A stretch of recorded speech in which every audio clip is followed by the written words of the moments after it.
నమస్కారం వార్తలకు స్వాగతం. ముందుగా ముఖ్యాంశాలు. మాజీ మంత్రి అంబటి రాంబాబు ప్రెస్ మీట్, పలు అంశాలపై వివరణ. మాజీ మంత్రి వేముల ప్రశాంత్ రెడ్డి ప్రెస్ మీట్, ఇరు పార్టీలపై fire. YCP leader Ambati Rambabu media సమావేశం నిర్వహించారు. ఈ సందర్భంగా పలు అంశాలపై ఆయన మాట్లాడారు. పెట్టి లోపల పెట్టి వారిని హింసించాలి, వారిని భయపెట్టాలి అని మీరు ప్రయత్నం చేస్తున్నారు. ఎందుకు ఇంత స్థాయికి దిగజారిపోయారు మీరు? నేను ఒకటే మనవి చేస్తున్నా, మీరు సామాన్యులు కదే, బ్రహ్మాండమైన నెంబర్తో ఈ రాష్ట్రానికి ముఖ్యమంత్రి అయ్యారు. మీకు జనసేన పార్టీ సపోర్ట్గా ఉంది. అంతేకాదు కేంద్రంలో ఉన్నటువంటి రాజకీయ పక్షం, అధికారంలో ఉన్నటువంటి పవర్ మీ చేతుల్లో ఉంది. ఇంతమంది ఉన్నా ఏమిటి కుట్రలు, ఈ కుతంత్రాలు? దీన్ని బట్టి నాకు అర్థమవుతుంది ఒకటే, చంద్రబాబు నాయుడు గారికి జగన్మోహన్ రెడ్డి గారు అంటే భయం. జగన్మోహన్ రెడ్డి గారు అంటేనే కాదు, జగన్మోహన్ రెడ్డి గారి వెనుక ఉన్న 40% ఓట్లంటే భయం. అంతేకాదు మీరు గెలిచారే, ఆ గెలుపు మీది కాదని భయం. ముగ్గురు కలిస్తే మేము గెలిచాము, లేకపోతే మేము ఓడిపోయే వాళ్ళము అనేది మీకు తెలుసు కాబట్టి భయం. జగన్మోహన్ రెడ్డి గారిని ఏదో ఒక విధంగా అణగదొక్కేస్తే పని అయిపోతుంది అనుకుంటున్నారు. అణగదొక్కేస్తే అణిగిపోయే స్థితిలో జగన్మోహన్ రెడ్డి గారు, వైఎస్ఆర్ కాంగ్రెస్ పార్టీ లేదు అనే విషయాన్ని మీరు గమనించకపోవటం, గ్రహించకపోవడం, అది మీ అహానికి సంబంధించినటువంటి అంశమని మనవి చేస్తున్నాం. ఇవాళ మీరందరూ కలిసిన 40% ఓట్ షేర్తో ఇవాళ జగన్మోహన్ రెడ్డి గారు ఉన్నారనే విషయాన్ని మీరు దయచేసి మర్చిపోకండి. మర్చిపోలే, మీరు భయపడుతున్నారు. ఆలోచించుకోమని మనవి చేస్తున్నా. ఇంత దుర్మార్గమైనటువంటి కార్యక్రమాలు మీరు చేసి జగన్మోహన్ రెడ్డి గారి పార్టీ మీద రుద్దేసి కేసులు పెట్టేసి తలసిల రఘురామ్ గారిని మళ్ళా కేసులో ఇరికించాలని, అదేవిధంగా నందిగం సురేష్ను మళ్ళా లోపలే ఉన్నాడు కాబట్టి మళ్ళా ఈ కేసులో పెట్టి అసలు బెయిల్ రాకుండా చేసేద్దాము అనేటువంటి ఒక కుట్రపూరితమైన అణచివేయాలనేటువంటి దృక్పథంతో మీరు పనిచేస్తున్నారు. అణచి వేస్తే అణిగిపోయేటటువంటి వ్యక్తులు కాదు వీరు. మేము అంతకంటే కాదు, మీరు అణిచేసిన కొందికి రాటు తేలేటటువంటి పరిస్థితుల్లో మేము ఉంటామనే విషయాన్ని మీరు దయచేసి గుర్తుపెట్టుకోమని మనవి చేస్తున్నాం. ఒక సంఘటన జరిగితే దాని నుంచి గుణపాఠాలు నేర్చుకుని మరింత మెరుగైన సాయాన్ని అందించవలసినటువంటి మీరు, ఈ పడవల కంటే ఎల్లో రంగు ఉందంట, ఎల్లో రంగు ఉందంటే అది వైఎస్ఆర్సీపీ రంగు అంట. ఎల్లో రంగు కాదు నాయన, అది సముద్రపు నీటి రంగు. ఎవరైనా పడవలకు అది వేసుకుంటారు, అది సహజం. నువ్వు వెళ్ళు, నిజాంపట్నంలో కానీ మచిలీపట్నంలో కానీ ఇంకో చోట కానీ బోట్లకు వెళ్తే ఎల్లో రంగు ఉంటుంది. అది తరతరాలుగా వస్తున్నటువంటి అంశం. అది దానికి ఎల్లో రంగు ఉంది కాబట్టి ఇది జగన్మోహన్ రెడ్డి గారి కుట్రా అనేటువంటి పద్ధతుల్లో మీరు పనిచేయటం చాలా దుర్మార్గమైనటువంటి అంశం. చాలా దిగజారిపోయి రాజకీయాలు చేస్తున్నటువంటి చంద్రబాబు నాయుడు గారు ఈ విషయాలను కొద్దిగా గమనించవలసినటువంటి అవసరం ఉంది అని ఈ సందర్భంగా నేను చెప్పదలుచుకున్నాను. అంతేకాదు, ఇవాళ చూడండి, 1వ తారీఖు వరద వచ్చింది అంటే శనివారం రాత్రి మన బుడమేరు దగ్గర నీరు వదిలితే వచ్చింది, మునిగిపోయింది. వారి లెక్క ప్రకారమే 46 మంది చనిపోయారు. 46 మంది మా కాదు చనిపోయింది, ఇంకా చాలా ఎక్కువ మంది చనిపోయారు, గల్లంత అయిపోయారు, వందల సంఖ్యలో చనిపోయారు. నిదానంగా అన్నీ బయటకు వస్తాయి. ఈ రోజు వరకు 10 రోజులు అవుతుంది. బాధితులకు సరైన సక్రమమైన సహాయం అందనటువంటి పరిస్థితి, అలో లక్ష్మణ అని విలవిల్లాడుతున్నటువంటి పరిస్థితి. ఆ పరిస్థితి ఇంతవరకు సరిదిద్దలేకపోయారు. దుర్మార్గం అంటున్నా. ఇంత భయంకరమైనటువంటి పరిస్థితులు రాష్ట్రంలో ఎప్పుడు లేవు. అనేక ప్రమాదాలు జరిగాయి, అనేకమైన వరదలు వచ్చాయి, కానీ ప్రభుత్వ అడ్మినిస్ట్రేషన్ కంప్లీట్ ఫెయిల్ అయిపోయింది. చంద్రబాబు నాయుడు గారు చెప్తున్నారు ఆయన పెద్ద విజనరీ అట, అడ్మినిస్ట్రేటర్ అట. నేను మనవి చేస్తున్నా, చంద్రబాబు నాయుడు గారు అసలు విజనరీయే కాదు, అడ్మినిస్ట్రేటర్ అంతకంటే కాదు, కానీ ఆయన పేరు వచ్చింది. బీజేపీ లీడర్ మీడియా సమావేశం నిర్వహించారు. ఈ సందర్భంగా పలు అంశాలపై ఆయన మాట్లాడారు. భావి తరాలకు ఇస్తున్నారనేది చాలా స్పష్టంగా అర్థమవుతున్నది. గౌరవ ముఖ్యమంత్రి గారిని నేను 2 విషయాలు అడుగుతా ఉన్నాను. మీరు ఈ చట్టసభల్లో ఒకవైపు ఫిరాయింపులు, మీ మేనిఫెస్టోలో చాలా స్పష్టంగా ఇది సవరణ చేసి భావి తరాల్లో ఏ ఒక్క ఎమ్మెల్యే ఎంపీ కూడా ఒక పార్టీ నుంచి మరో పార్టీకి గెలిచిన తర్వాత వెళ్లకుండా కఠినమైనటువంటి చట్టాలను మనం తీసుకొస్తామని మీరు మేనిఫెస్టోలో చెప్తూ ఈరోజు మరోవైపు మీరే ఇక్కడ తెలంగాణలో ప్రోత్సహిస్తున్నారంటే మీ ఏఐసిసికి మీకు మధ్యలో ఏమన్నా గ్యాప్ వచ్చిందా, లేకుంటే ఏఐసిసిలో ఈరోజు తెలంగాణ కాంగ్రెస్ పార్టీ భాగం కాదా? మీరు అది ఇందిరా కాంగ్రెస్ అయితే నాది ఆర్ఆర్ కాంగ్రెస్ అని చెప్పి చెప్పదలుచుకున్నారా? మీరు చెప్పాల్సినటువంటి అవసరం ఉన్నదని తెలియజేస్తా ఉన్నాను. ఆర్ఆర్ కాంగ్రెస్లో ఏఐసిసి ఇచ్చినటువంటి ఏ మేనిఫెస్టో చెల్లదు, ఏఐసిసిలో మేము ఇచ్చినటువంటి హామీలు చెల్లవు. ఏఐసిసి ఇచ్చిన మేనిఫెస్టోలో ఉన్నటువంటి ఏ ఒక్క హామీలు కానీ ఏ ఒక్క అంశం కానీ మా ఆర్ఆర్ కాంగ్రెస్కు పట్టదన్నట్టుగా మీరు బిహేవ్ చేస్తూ ఉంటే డెఫినెట్గా మీకు ఏఐసిసికి మధ్యలో గ్యాప్ చాలా స్పష్టంగా ఏర్పడుతున్నది. అందుకే మీరు ఫిరాయింపులు వద్దని ఏఐసిసి చెప్తున్నప్పటికీ మీరు ఫిరాయింపులు చేస్తుంటే మీ సీనియర్లకు అది ఒప్పుకోక మీరు ఎప్పుడెప్పుడైతే ఎమ్మెల్యేలను ఇతర పార్టీలకు ఎత్తి చేర్పిస్తున్న సమయంలో ఏ ఒక్క సీనియర్ నాయకుడు మీ వెంట లేడు. ఆ రోజు బట్టి విక్రమార్క గారు మీ వెంట లేరు, ఉత్తమ్ కుమార్ రెడ్డి లాంటి నాయకులు మీ వెంట లేరు. కేవలం పొంగురెడ్డి శ్రీనివాస్ రెడ్డి తప్ప మీ వెంట సీనియర్ నాయకులు లేకపోవడానికి కారణం ఖచ్చితంగా ఏఐసిసి ఇచ్చినటువంటి ఆదేశాలకు విరుద్ధంగా ఇక్కడ మీరు నడుచుకుంటున్నటువంటి అంశాన్ని సీనియర్ కాంగ్రెస్ నాయకులు ఎవరు మీ వెంట లేకపోవడమే నిదర్శనం అని చెప్పి నేను తెలియజేస్తా ఉన్నాను. మీరు ఎప్పుడైనా కాంగ్రెస్ పార్టీలో మీరు ఎప్పుడైనా చిచ్చు పెడతారని ఒక భయంతో ఈరోజు ఏఐసిసి ఈరోజు జాగ్రత్తగా నడుచుకుంటుందేమో అని చెప్పి అనిపిస్తూ ఉన్నది. నేను ఒకటి అడుగుతా ఉన్నాను, ఈరోజు ఆర్ఆర్ కాంగ్రెస్ తెలంగాణలో ఏ రకంగా నడుచుకుంటుందని చెప్పి ఎవరిని అడిగినా చాలా స్పష్టంగా చెప్తున్నారు.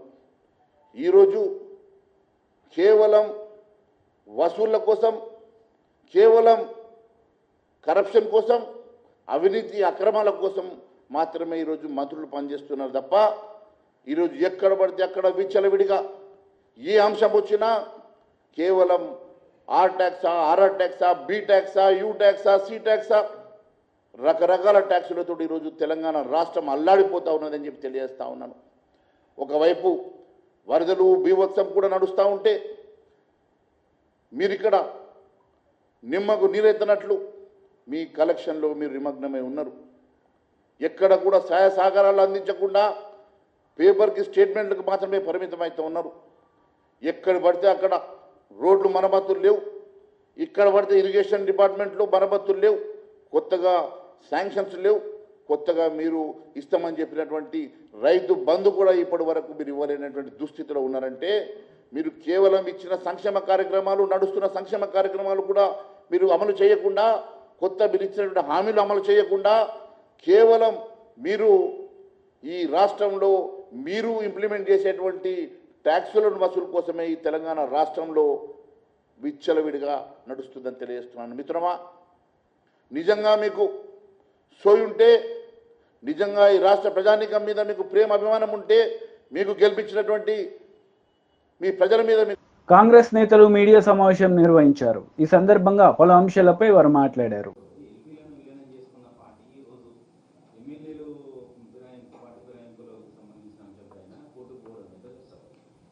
అంటే ఇప్పుడే చెప్పిన దయ్యాలు వేదాలు పలికినట్టుంది.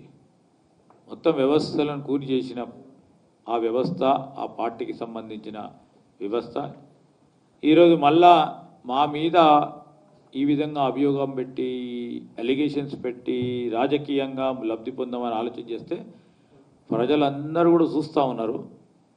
ప్రజలే అన్నిటికీ జవాబు చెప్తారు కనుక మేము కూడా వేచి చూస్తూ ఉన్నాం. ఒక పరంగా చట్టపరంగా, న్యాయపరంగా అన్ని అంశాల విషయంలో ప్రజల దీవెనలు ఉంటే మాకు తప్పకుండా వారు అనుకున్న దానికి ఖచ్చితంగా సమాధానం చెప్తాం. సార్, మరి గతంలో కాంగ్రెస్ ఎమ్మెల్యేలు మారినప్పుడు రాళ్ళతో కొట్టాలని మీ కాంగ్రెస్ నేతలు అన్నారు కదా, ఇప్పుడు అదే రిపీట్ చేయొచ్చా?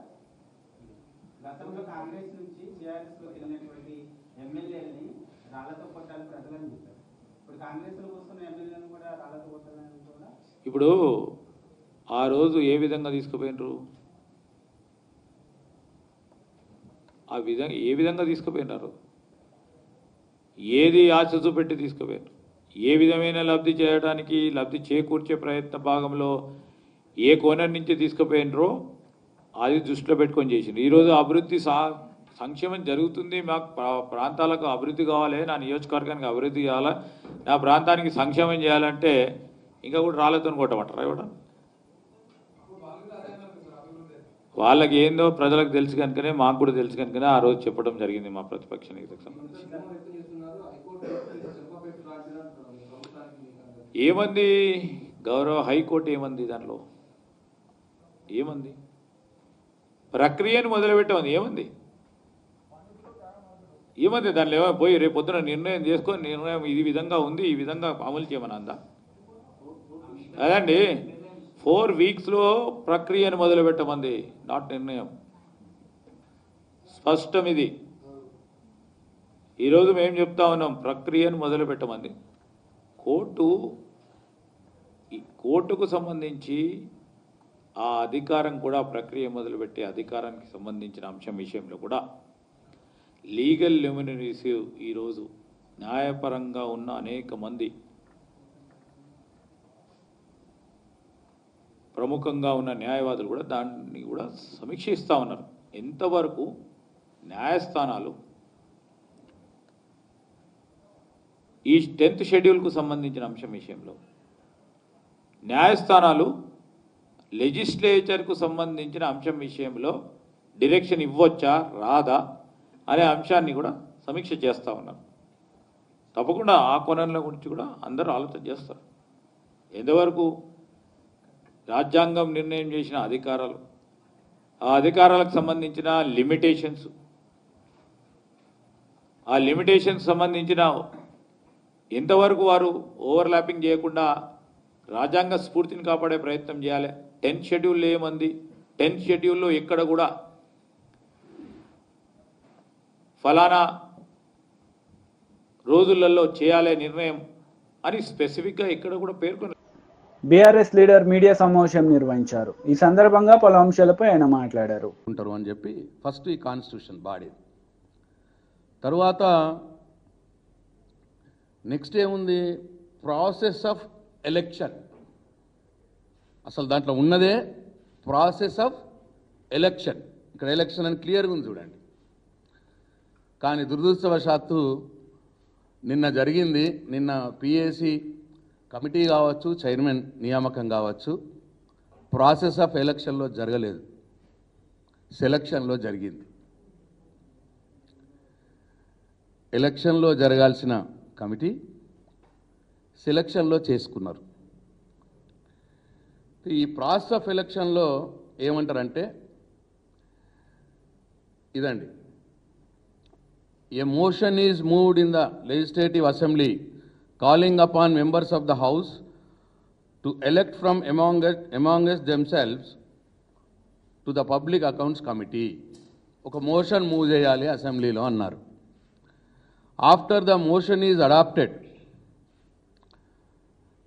a program fixing the date for filing nominations, withdrawal of candidates and the election if necessary is notified or announced. అంటే మోషన్ మూవ్ చేయాలి, దాన్ని పాస్ చేయాలి, చేసి ఒక షెడ్యూల్ అనౌన్స్ చేయాలి. ఈ టైంలో ఎలక్షన్ నామినేషన్స్ తీసుకుంటాం, ఈ టైంలో విత్డ్రాల్ ఉంటుంది, ఈ టైంలో విత్డ్రాల్ అయిపోయిన తర్వాత ఎలక్షన్ అవసరం ఉంటే ఎలక్షన్, ఏకగ్రీవం అయితే ఏకగ్రీవం, మళ్ళీ దాన్ని అనౌన్స్ చేయాలి. సో దురదృష్టవశాత్తు మాకు అసెంబ్లీ లాస్ట్ డే, మొన్న బడ్జెట్ సెషన్స్లో జరిగిన లాస్ట్ డే నాడు 12 గంటలకి స్పీకర్ గారు మోషన్ మూవ్ చేసినారు. చేసి ఏమన్నారంటే 2 గంటల లోపల నామినేషన్స్ ఏమన్నారు. ఓన్లీ 2 hours టైం ఇచ్చినారు, ఓన్లీ 2 hours. తర్వాత వీళ్ళు ఏమన్నారు, if number of members nominated is equal to the number of members to be elected, the members nominated are declared elected after the expiry of time for withdrawal of candidature. If the number of members nominated after withdrawal is more than number of members to be elected, election is held on the stipulated date, as is mentioned in the program, and the results are announced after counting. అంటే నామినేషన్ల తర్వాత విత్డ్రాల్కు date announce చేయాలి. Withdrawal తర్వాత అసలు ఎందరు ఫీల్డ్లో ఉన్నారో notice board మీద లిస్టు పెట్టాలి. ఒకవేళ నోటీస్ బోర్డు మీద లిస్టులో ఈ 13 మంది కంటే ఎక్కువ మంది నామినేషన్స్ ఫైల్ చేస్తే ఎలక్షన్ చేయాలి. 13 మందే నామినేషన్ ఫైల్ చేస్తే ఏకగ్రీవంగా అనౌన్స్ చేయాలి. అది కూడా అనౌన్స్ చేయాలి మళ్ళీ. ఇగో ఇంత ప్రాసెస్ని ఏమీ చేయకుండా ఒక 2 గంటలు టైం ఇచ్చి నామినేషన్లు తీసుకోమని చెప్పి నామినేషన్లు తీసుకున్న ఒక నెల రోజులకి ఇవాళ సడన్గా బులెటిన్ విడుదలైంది అకస్మాత్తుగా. అంటే ఎక్కడ కూడా వీళ్ళు ప్రాసెస్ని కూడా ఫాలో కాలేరు. వాళ్ళ తప్పుల్ని కప్పుపుచ్చుకోవటానికి, వాళ్ళ లోపాలు ప్రజలకు తెలియనీయకుండా చేయటానికి ఇగో ఇంత ఘోరమైన ప్రజాస్వామ్యాన్ని కూని చేసే విధంగా ఇవాళ వాళ్ళు వ్యవహారం చేసినారు. టీడీపీ పోలిట్ బ్యూరో సభ్యులు వర్ల రామయ్య మీడియా సమావేశం నిర్వహించారు. ఈ సందర్భంగా సీఎం జగన్ రెడ్డిపై మండిపడ్డారు. ప్రభుత్వం ప్రజలు అబ్సల్యూట్ మెజారిటీ ఇచ్చి చంద్రబాబు నాయుడు గారి నాయకత్వంలో కూటమిని గెలిపిస్తే ఈ కూటమిని అప్రతిష్ట పాలు చేయటం కోసం కుట్ర పన్ని ఈ పడవలతో కృష్ణా ప్రకాశం బ్యారేజ్ని ఢీకొట్టించటం క్షమించరాని నేరం అంటున్నాను నేను. దేశద్రోహ నేరంతో సమానం అంటున్నాను నేను. ప్రభుత్వాన్ని అప్రతిష్ట పాలు చేయటం కోసం పన్నిన కుట్ర అని నేను అంటున్నాను. కుట్ర సఫలం కాలేదు, కానీ కొద్ది నష్టంతో బయటపడ్డాం. కొన్ని కోట్ల రూపాయల నష్టంతో మాత్రమే బయటపడింది రాష్ట్ర ప్రభుత్వం. లేకపోతే వాళ్ళు అనుకున్నది జరుగుంటే, ఈ పడవలు సరైన రీతిలో బ్యారేజీని ఢీకొట్టుంటే ఆ నీటిని ఆపేవాళ్ళం కాదు మనం. సముద్రంలోకి వెళ్లే ముందు ఈ వరదంతా కూడా ఎన్ని గ్రామాలు ముంపుకు గురయ్యాయో, ఎంతమంది ప్రాణాలు పోయాయో, ఎంత ఆస్తి నష్టం జరిగుండేదో, ఎన్ని ఇళ్ళు మునిగిపోయాయో, ఎంత పశు సంపద నాశనమై ఉండేదో, కోట్లాది రూపాయలు లెక్కలేనంత సంపద నాశనమై ఉండేది. లెక్కలేనంత మంది ఆ రోజు 1997లోన వరద వచ్చింది. 1902లో వరద వచ్చింది కదా, మన దివిసీమ వరద వచ్చినప్పుడు ఏ రకంగా లెక్కలేనంత మంది చనిపోయారో, కరెక్ట్గా లెక్క కూడా తేల్చలేకపోయామో, శవాల్ని మనం లెక్కించలేకపోయామో, అటువంటి ప్రమాదం నుంచి బయటపడ్డామని నేను అంటాను. నేను గుండె మీద చేసుకొని చెప్పండి జగన్మోహన్ రెడ్డి గారు, ఇది మీ కుట్ర కాదా అంటే నేను అడుగుతున్నాను. మీ కుట్రలో భాగమే. లేకపోతే ఎవరండి సురేష్ ఈ పడవలేంటండి? ఈ వరద వచ్చే ముందు రోజున పడవలన్నీ ఉద్దండరాయనిపాలెంలో సురేష్ కంట్రోల్లో ఉన్నాయి. మాజీ ఎంపీ సురేష్ కంట్రోల్లో ఉన్నాయి.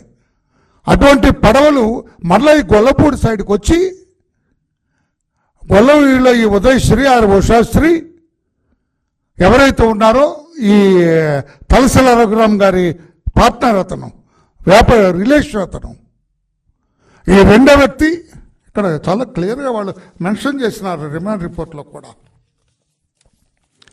పోలీస్ అధికారులు రిమాండ్ రిపోర్ట్లో కూడా చాలా క్లియర్గా మెన్షన్ చేశారు. There transaction, business affairs, salaries. BJP leader media సమావేశం నిర్వహించారు. ఈ సందర్భంగా పలు అంశాలపై ఆయన మాట్లాడారు. When Sikhs have felt a certain anxiety or insecurity and faced an existential threat was when statements were made कि बड़ा पेड़ अगर गिरता है तो धरती हिलती है. This is as close a justification to targeting of minority communities as I have ever seen in my life. ये राहुल गांधी जी ऐसी स्टेटमेंट्स क्यों करते हैं? एक और एक्सप्लेनेशन ये हो सकती है कि उनके जो इंटेलेक्चुअल एडवाइजर हैं, क्या नाम है उनका, सैम पिट्रोडा, उन्होंने कहा था कि अभी पप्पू नहीं रहा। अब वो पप्पू रहा नहीं रहा, क्यों उनको ये कैरेक्टराइजेशन देगी, I am not interested frankly. Pappu है या गप्पू है, I am not interested. What I am interested in is something like that. उनके इंस्पिरेशन जो है, वो कहते हैं कि India is not one nation और आइडेंटिटी। वो को जो नॉर्थ से आते हैं वो कहां से आते हैं, वो अफगानिस्तान से आते हैं। जो नॉर्थ ईस्ट वाले होते हैं वो चाइनीज होते हैं। ऐसे तो लोगों की कंपनी में ये है, तो आई एम नॉट सरप्राइज कि ऐसी ये बातें कर जाते हैं। But I think this is far more sinister. Why is this more sinister? कि वो जो उनके सामने लोग बैठे थे, पुअर चैप्स, मेरे ही कम्युनिटी के हैं, जो आपने ईमानदारी से they are trying to eke out a living in the United States और मेहनत करते हैं, उन लोगों को, क्योंकि उनका देश के साथ वैसा संबंध नहीं रहा, they are not a knowledge, उन लोगों के बीच में ये गलत नैरेटिव राहुल जी स्प्रेड कर रहे हैं। और उसके बाद वो क्या कर रहे हैं, मैं उसमें नहीं जाता हूं। The other day he said एक बहुत बड़ी लार्ज इकोनॉमी है, वहां पे अनएम्प्लॉयमेंट नहीं है। कभी कुछ कह देते हैं। अभी ही has let loose a diatribe against the RSS. You know, he ought to educate himself. If there is one organization which has come forward whenever we've had problems, it is the RSS. And to attack them and to attack the country. I mean, I think during this process, it has made it worse because he's not gone out of India as an ordinary citizen. As RP says, he has gone out as the leader of opposition. And what has happened during this? He has attacked the legal system in India. He has attacked, as I can see it, the outcome of the elections. He has said that our accounts were frozen. अरे भाई context तो बताओ, किसके account क्यों freeze हुआ, वो context तो देखो. No, but he goes on this and maligning the country, running down the country. Don't give credit to the fact that we are a robust democracy, we are the world's largest democracy, we are the mother of democracy. At least acknowledge your own. Congress నేతలు media సమావేశం నిర్వహించారు. ఈ సందర్భంగా పలు అంశాలపై వారు మాట్లాడారు. जानबूझकर छिपाया जा रहा है, मार्केट से छिपाया जा रहा है, पत्रकारों से छिपाया जा रहा है। हो सकता है सरकार से छिपाया हो, लेकिन इस सरकार को तो सब मालूम रहता है। इस सरकार के पास तो पेगासस है। मेरे फोन की बातें इस सरकार के पास हैं, राहुल गांधी जी के फोन की बातें इस सरकार के पास रहती हैं, खड़गे साहब के फोन के अंदर ये सरकार घुसी हुई है, केसी वेणुगोपाल जी के फोन के अंदर ये सरकार घुसी हुई है। लेकिन माधवीपुरी जी 99% शेयर होल्डर जिस कंपनी की हैं, उनके पति और वो मिलकर ये कंपनी चलाते हैं, अगोरा एडवाइजरी प्राइवेट लिमिटेड। माधवी जी सरेआम झूठ बोलते हुए पकड़ी गई कि ये कंपनी डोरमेंट है। मैं आगे बताऊंगा कैसे। This is a case of willful concealment. Last press conference I told you that the Wockhardt case, which we also exposed last week, was a case of clear corruption, brazen corruption. This, what I am about to tell you, is a case of willful concealment. जानबूझकर छिपाया गया है। अब ऐसा कौन सा Pegasus है सरकार के पास जो सिर्फ विपक्ष के लिए है, सिर्फ पत्रकारों के लिए है, माधवी जी के लिए नहीं है?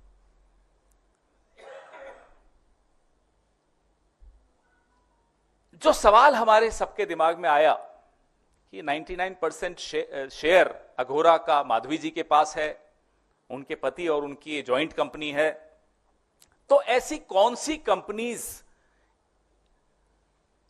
ने इस कंपनी से कंसल्टेंसी ली, सेवाएं ली? What are those companies which took services of Agora Advisory Private Limited? ये जायज सा क्वेश्चन है। दूसरा सवाल अपने आप दिमाग में आता है, क्या वो कंपनीज जिन्होंने अघोरा की सेवाएं ली सेबी के स्कैनर में भी हैं? क्या उनके केसेस सेबी के पास भी हैं, उनके सामने लंबित हैं? जायज सा क्वेश्चन है। उसका जवाब हमें मिल गया। इस प्रेस वार्ता का पूरा मकसद उसी जवाब को आपके सामने रखना है। The purpose of my press conference of the expose today is to share the answers that we got to our questions, and the answers are startling. 2016-17 19-20 और 23-24 तक, जब Madhabi ji whole time member थी सेबी की और उसके बाद जब वो चेयरपर्सन बनी, तो माधवी जी ने अघोरा के माध्यम से, बड़ा ध्यान से सुनिएगा, माधवी जी ने अघोरा के माध्यम से 2,95,00,000 रुपए कमाए। she earned through Agora 2,95,00,000 rupees between 2016-17, 19-20 and 23-24. All this while she was whole time member initially and then she became the chairperson of SEBI. अब आप पूछेंगे वो कौन सी कंपनीज हैं? Next slide. ये जो मैंने आपको फिगर दिया 2,95,00,000 का, ये कमाया गया Mahindra and Mahindra limited, doctor Reddy's, Pidilite, ICICI, Sembcorp और विसु लीज। వార్తలు ముగించే ముందు ముఖ్యాంశాలు మరోసారి. మాజీ మంత్రి అంబటి రాంబాబు ప్రెస్ మీట్, పలు అంశాలపై వివరణ.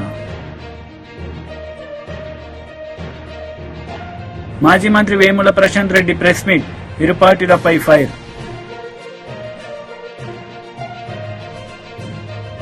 ఈ వార్తలు ఇంతటితో సమాప్తం. తిరిగి ప్రసారమయ్యే వార్తల్లో మళ్ళీ కలుద్దాం. అంతవరకు సెలవు. నమస్తే.